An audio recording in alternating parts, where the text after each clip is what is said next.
একটি গণতান্ত্রিক পরিবেশ ফিরিয়ে দিয়েছে, সেই সব ভাইদের রোহের মাগফিরাত কামনা করছি। সকলে বলছে আমিন।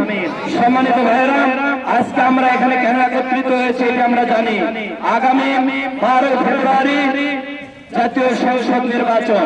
এই নির্বাচনে মান্দার মানুষের জন্য যদি উপকার করতে চান, মান্দায় যদি দুর্নীতিমুক্ত, মান্দায় যদি চাঁদাবাজ মুক্ত, মান্দায় যদি টেন্ডারবাজ মুক্ত একটি মান্দা গড়ে তুলতে চান, তাহলে আগামী দিনে রাকিব ভাইয়ের বিকল্প নাই, ঠিক কিনা?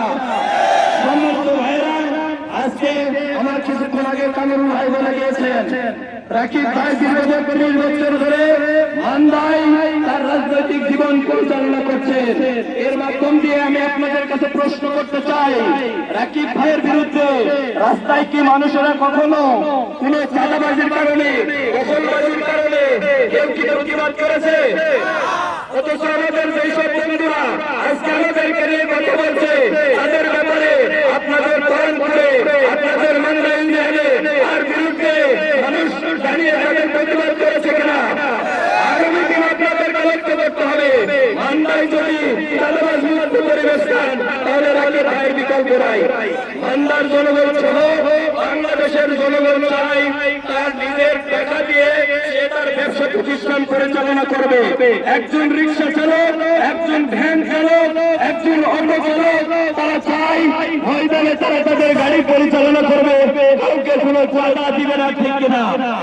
কিন্তু আমরা লক্ষ্য করলাম 5 তারিখের পর থেকে মান্দার বিভিন্ন জায়গায় তারা দখল করেছে, তারা টেন্ডারবাজি করেছে, তারা চাঁদাবাজি করেছে। এগুলো শুধু আমার মুখের মতো নয়, যদি তারা সাহস থাকে আমার সামনে আসেন, সেই প্রমাণ আমাদের রয়েছে।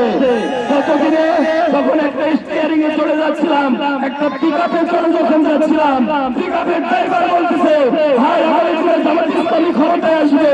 কারণ হচ্ছে আমরা বিগত সময় দেখেছি যারা ক্ষমতা আসে, আমি আমার গাড়ি নিয়ে নওগাঁ থেকে যদি চিটাগাং যেতে চাই, তাহলে বলেছি এর মাঝখানে কয়েক জায়গায় আমাকে ছাতা দিতে হয়।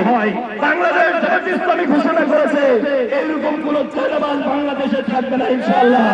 সম্মানিত ভাইরা, আমাদের আগামী 12 তারিখ পর্যন্ত সবাইকে ময়দানে কাজ করতে হবে, রাকিব ভাইকে বিজয় করতে হবে, বাংলাদেশ জামাত ইসলামীকে বিজয় করতে হবে।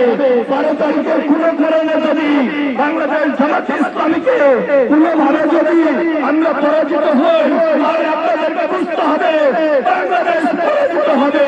প্রিয় ভাইয়ের জন্য সকলকে আগামী 12 তারিখ পর্যন্ত কাজ করার জন্য আহ্বান রেখে আমি আমার বক্তব্য শেষ করছি। আসসালামু আলাইকুম।